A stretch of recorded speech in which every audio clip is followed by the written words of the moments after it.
नमस्कार दोस्तों, आप सभी का फिर से स्वागत है को हमारा शिक्षित भारत यूट्यूब चैनल पे। हम इतिहास के आगे के कड़ी बढ़ते अब देखेंगे मगध साम्राज्य।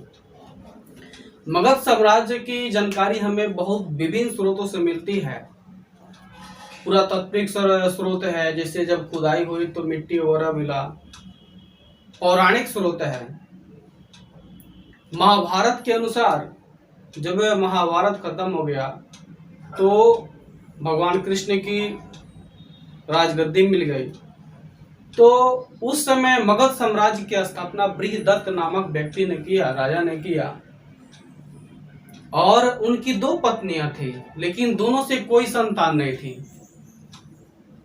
वह दुखी होके, बृहदत्त राजा दुखी होके वह जंगल की तरफ निकल पड़े।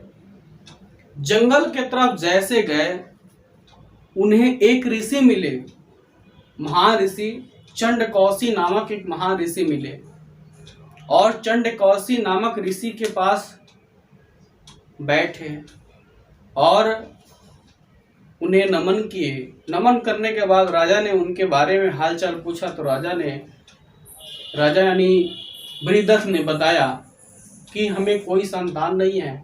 तब तक वह एक वृक्ष के नीचे बैठे थे। उस वृक्ष पे आम फले थे, आम का वृक्ष था। आम अचानक गिरा तो चंडकौसी नामक महान ऋषि ने उस आम को उठाकर दे दिया और बोला कि जाइए इस आम को अपने पत्नी को खिला दीजिएगा और पुत्र की प्राप्ति हो जाएगी।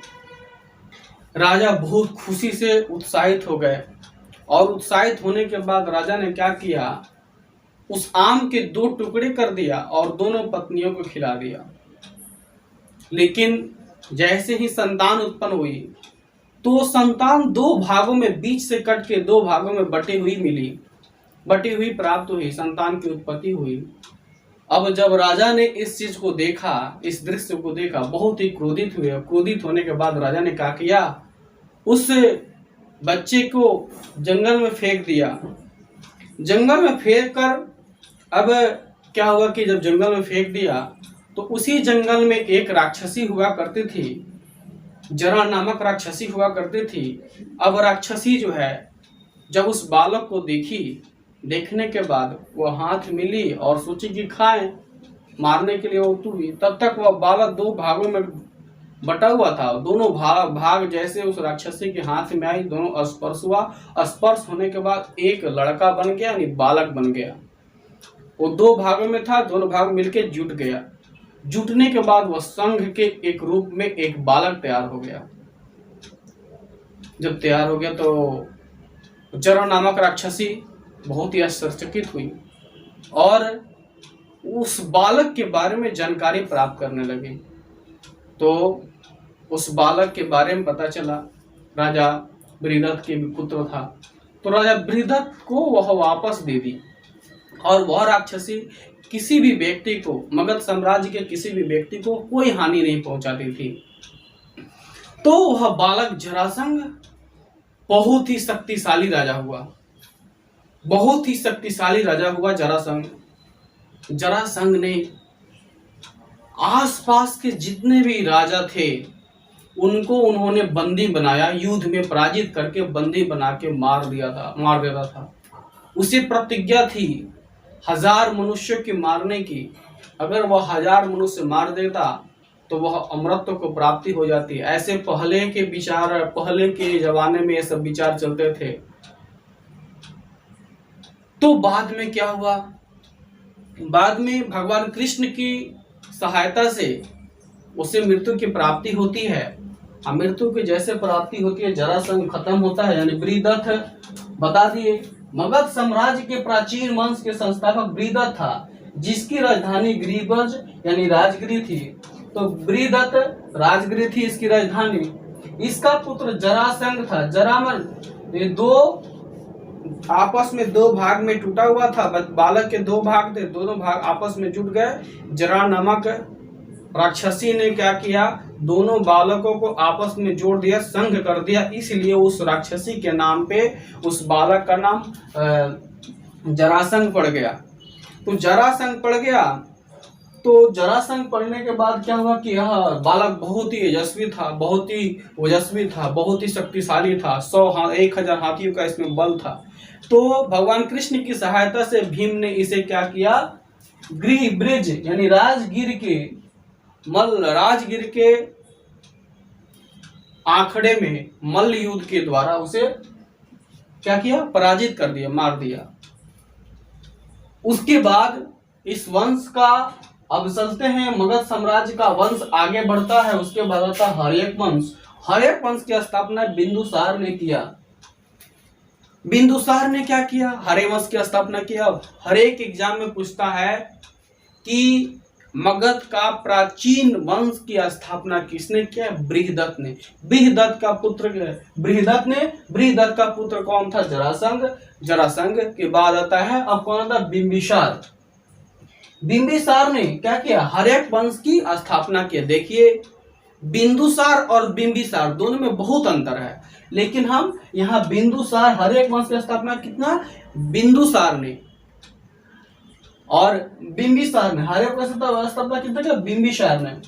अब बिंबिसार ने क्या किया, अब बिंबिसार ने मगध राज्य को आगे बढ़ाने के लिए उसने सोचा कि हम युद्ध करते हैं तो युद्ध में हमें जान माल धन सबकी हानि होगी।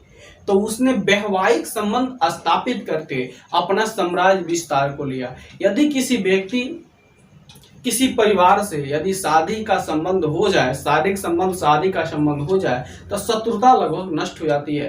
तो बिंबिसार ने क्या किया, बिंबिसार राजा ने क्या किया, अपने साम्राज्य हर्यक वंश को आगे बढ़ाने के लिए उन्होंने क्या किया कि आसपास के राजाओं की लड़कियों से लगभग शादी किया। तो जब शादी हो जाएगी तो उन्होंने क्या किया, बिंबिसार क्या किया, इसका संस्थापक था, हर्यक वंश की स्थापना बिंबिसार ने किया तथा महात्मा बुद्ध का यह संरक्षक था। बिंबिसार ने क्या किया, अपनी राजधानी राजगिरी, तो पहले भी थी मगध की राजगिरी थी, राजगिरी अपनी बनाई, ये भी राजधानी बनी। बिंबिसार ने यह सेना रखने लगा। उसके बाद बिंबिसार ने वैवाहिक संबंध से अपनी स्थिति मजबूत की। उसने 3 शादियां किया। तो बिंबिसार ने क्या किया कि अपनी साम्राज्य की आगे बढ़ाने के लिए वह शादी को सबसे इंपॉर्टेंस रखा। तो इसलिए बिंबिसार ने अपनी 3 शादियां किया।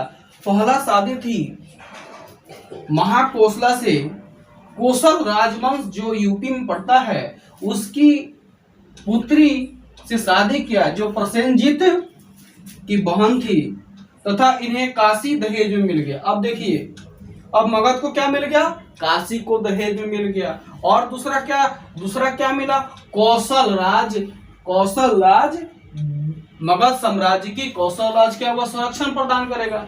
अगर कोई व्यक्ति किसी के दामाद को मारेगा तो ससुर भी उसके साथ आएगा, दामाद भी उसके साथ आएगा, 2 राज मिल जाएगा। जब 2 राज मिलेगा तो ज्यादा युद्ध करेगा, ज्यादा शक्तिशाली होगा। तो महाकोसला से क्या हुआ, उसकी शादी हुई, किनकी, बिंबिसार की। दूसरी पत्नी लिच्छवी थी, लिच्छवी राजकुमारी चेलना थी। चेलना से उनकी अजातशत्रु, चेलना से क्या हुआ, उनकी शादी हुआ। चेलना यानी राजकुमारी लिच्छवी की राजकुमारी चेलना थी, तो चेलना से ही बिंदुसार की क्या हुई, शादी हुई। शादी होने के बाद उनसे क्या, कौन सी पुत्र प्राप्त हुआ, अजातशत्रु। यानी चेलना से अजातशत्रु की प्राप्ति हुई, जो आगे चल के यही राजा बनता है। तीसरी रानी थी मद्र कुल की राजकुमारी से क्षेमा से शादी किया। तो इस तरह मगध साम्राज्य के राजा बिंबिसार ने 3 शादियां किया, जिससे उसकी साम्राज्य और आगे बढ़ गई। यानी वह बिहार से यूपी पूरा एक साम्राज्य स्थापित हो गई। उसके बाद क्या किया, इन कारणों के कारण मगध साम्राज्य पश्चिम से उत्तर की ओर फैल गया।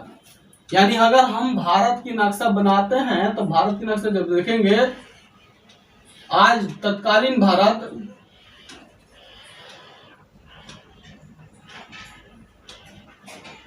इस प्रकार से तत्कालीन भारत है हमारी। तो इस समय क्या था, यहाँ पर मगध साम्राज्य था। यानी अभी पाटलिपुत्र पटना का, ये बिहार की राजधानी पाटलिपुत्र के आसपास का है। तो उसने क्या किया, अब देखिए इधर पहाड़ की क्षेत्र क्या कर रहा है, इसको रोक रहा है, इधर मैदानी क्षेत्र है, इधर नदी है, तो इस तरह से चारों ओर से इसे संरक्षण मिल रहा था। अब ये आगे बढ़ता जाएगा, बताएंगे आगे की क्लास में। तो पश्चिम से लेकर ये पश्चिम, ईस्ट, वेस्ट, नॉर्थ, साउथ, यानी यहां से लेके इधर यानी यूपी तक यह पूरा फैलने लगा, या आसपास के यहाँ का हुआ फैल गया राज। कौन सी राज? तो बिंबिसार यानी मगध साम्राज्य फैल गया। बिंबिसार ने अंग के शासक बृहदत्त, यह बृहदत्त को हत्या करके उसकी मगध में मिला लिया। बिंबिसार ने क्या किया? अब देखिए, शादी नहीं किया, 3 शादी कर, शादी करने के बाद ऑटोमेटिक इसकी शक्ति बढ़ गई। जब शक्ति बढ़ गई तो इसने क्या किया कि अब मल्ल के राजा बृहदत्त को, अंग के राजा बृहदत्त को क्या किया? हत्या करके अपनी अंग साम्राज्य को, अंग राज्य को मगध में मिला लिया। बिंबिसार ने अवंती के नरेश चंडघोष से भी युद्ध किया। युद्ध में चंडघोष से जब युद्ध किया, अवंती के राजा चंडघोष से जब युद्ध किया, युद्ध में यह हरा नहीं पाया, लेकिन दोस्त मिल गया। एक अच्छा दोस्त के रूप में दोनों दोस्त बन गए। अब दोनों जब दोस्त बन गए तो बिंदुसार ने उस बिंदुसार का एक बहुत ही प्रसिद्ध राजवैद्य था जिसका नाम जीवक था। तो जीवक ने, राजवैद्य जीवक को अपने दोस्त की सहायता से, जब वह पीलिया रोग से ग्रसित थे, चंड घोष जो है पीलिया रोग से ग्रसित थे, तो बिंबिसार ने क्या किया कि राजवैद्य जीवक को उज्जैन भेजा, उनकी सहायता किया। इस प्रकार से आज मौर्य साम्राज्य का पहला वंश क्या था? हार्यक वंश का क्लास चला। उसके बाद आएंगे अजातशत्रु के बारे में, आगे बताएंगे। धन्यवाद।